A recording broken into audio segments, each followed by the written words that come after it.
leading off from our Florida Man file comes two stories. First, some druggies in the Sunshine State decided that they wanted a funny front doormat. So they bought one, and it said, "Come back with a warrant." Well, guess what? Local law enforcement took them literally. Flagler County Sheriff Rick Staley said, quote, "This poison peddler had a doormat that said, 'Come back with a warrant.' So we did." Now deadly fentanyl and drug paraphernalia are off the streets. Busted. And the moral of the story, you may put out a doormat as a carefree joke, but you could end up living it with conviction. Hey, Governor, you reminded me of the time my wife, Amy Jo, called 911. Well, she told the dispatcher she had found a suitcase in the woods behind our house with a fox and 4 cubs inside. Whoa, what happened to that? Yeah, what happened? Well, the dispatcher said, "Well, that's terrible. Are they moving?" And Amy Jo said, "I don't really know, but it sure would explain the suitcase." Oh, man. Wow. Oh, well, Eh, in other Florida man news, because there's always some, in Punta Gorda, always. that's a town in Florida, Punta Gorda. I love saying that. Punta Gorda. Say that carefully. Mr. Michael James Gables dialed 911 multiple times. Why? Requesting ice cream and liquor delivery. Sounds like he'd already had some of both. Well, I know what you're wondering. Did he have a doormat that said, "Leave ice cream and liquor here"? Well, when deputies responded later to an emergency 911 call from him, the need for ice cream had abated, but Gables did ask them to take a $20 bill and go buy him some liquor. Deputies explained to Gables that liquor delivery by police officers was not an emergency, and they told him if he called 911 again, they were going to charge him with abuse of the emergency line. He assured them he understood.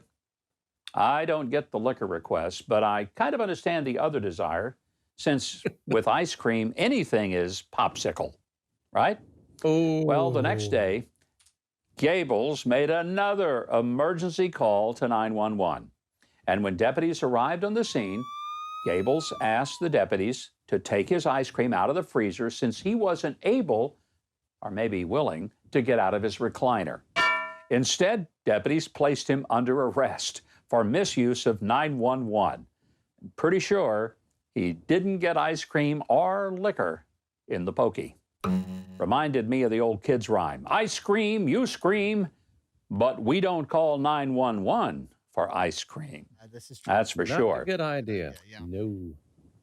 Now, from our news briefs desk, after all this sheltering in place, some of us might be getting a little too comfortable with working from home. Like ABC Good Morning America reporter Will Reeve, the son of the late actor Christopher Reeve. He was giving a report from home when a Chiron banner disappeared from the bottom of the screen, revealing that he wasn't wearing any pants. His wardrobe was, well, kind of like a mullet. All business up top, but party time on the bottom. Now, that's a news story with legs. He really got to the bottom of that story. Yes, very much. By the way, this story actually reminded me of when Chuck Norris and I were talking about Superman, and I said, "Why in the world does Superman wear that cape and suit?" Chuck told me straight out, "Well, I had nothing to do with the cape, but I did make a bet with him, and loser had to wear his underwear outside his clothes." Well, Reeve took all the ribbing with good humor, but he claims those were gym shorts, not boxers, as he was getting ready to exercise. Yeah, these are my gym shorts. That's an excuse everyone who is teleconferencing these days from home is familiar with.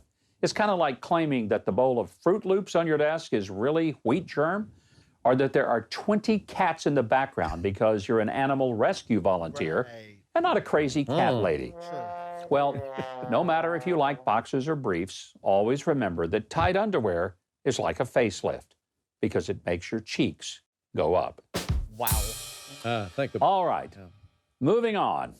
A Utah highway patrolman making a routine traffic stop of a suspected impaired driver was shocked to find a 5-year-old boy behind the wheel. The highway patrol made a Twitter post explaining the unique scenario and the motivation of the pint-sized driver. He was going to buy a Lamborghini sports car. I remember this, yeah. Yeah, the young man explained it was all because his mom told him she would not buy him a Lamborghini, so he was just going to drive to California and get one himself. Yeah, mission Awesome, accomplished. yeah. Well, this story reminds me of when my granddaughter came home and told me, Granddad, I'm in love, and it's love at second sight. I said, no, wait a minute. What's love at second sight? Well, Good question. she told me at first sight, I saw him buying Taco Bell tacos, Wow. but outside, and he was eating them in a Lamborghini. Actually, pretty good. Love it. Yeah. Oh, Yeah. well, Keith, I've got a question. If you had to choose between world peace and being given Bill Gates' fortune, what color would your Lamborghini be? Oh, let me think about that. Because I know what you would choose. I do. All right, back to our junior driver. Now, considering that a Lamborghini Aventador cost over $420,000, I was wondering how this young man was going to purchase one. And then I read that the state trooper said he might have been a little short on the purchase amount as he only had $3 in his wallet. Nice. Little advice, young man. Keep on saving. And wait about 11 more years before you hit the road to California again to make that purchase. Yeah. I give him an A for effort. All right. T for effort. Maybe a C. I would say at least an A. Automobile engineer Partha Saha of Tripura, India, wanted to help people maintain social distancing while traveling, so he invented the COVID-19 motorbike. Okay, admittedly, not the sexiest name. It's a motorized bike built for two with a long central chassis so the riders actually sit 5 feet away from each other. In fact, they may be the only people in all of India who are 5 feet away from someone else. Too bad nobody had the heart to tell him.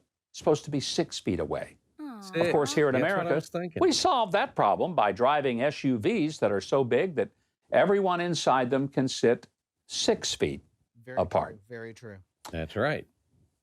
Well, citizens in the town of Walker, Louisiana are being terrorized by an aggressive chicken who is lurking at a bank drive-through and walk-up ATM.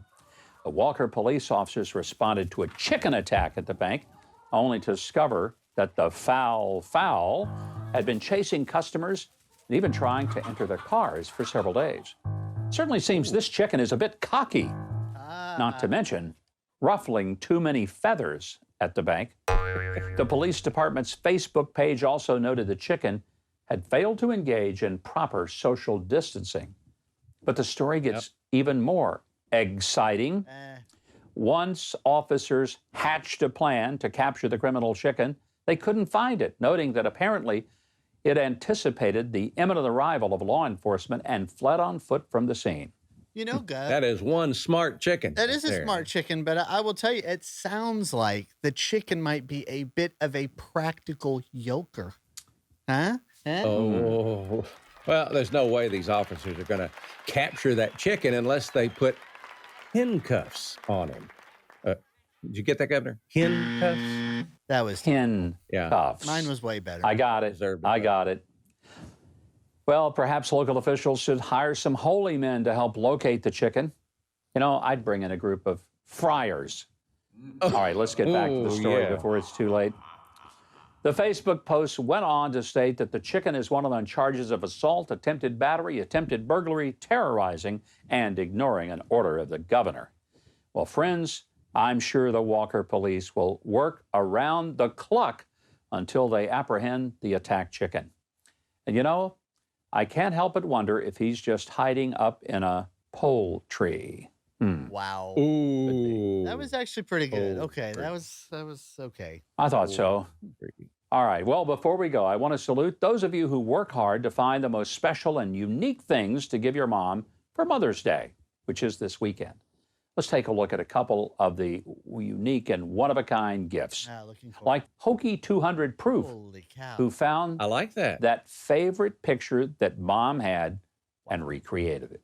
Poor guy. Or how about the kid who dug deep into his psyche to recall that memorable mom moment on a cake, right? I mean, thanks for forgetting. Hey, we all got left behind at least once. Wow. That's happening. Yeah. Or what about Josh making a childhood Mom's Day card?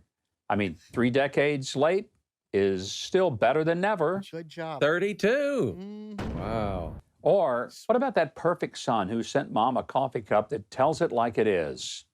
How about this one? Well, that's Trey Corley's. No, all the moms out there are killing it. Yep. And let us never forget the mom sentiments of comedian Phyllis Diller, the late comedian who said, "I want my children to have all the things I couldn't afford, and then I want to move in with them." So happy Mother's Day to all. Well, just like the man who decided to start texting K instead of OK, we've run out of time. But never forget, we read the news.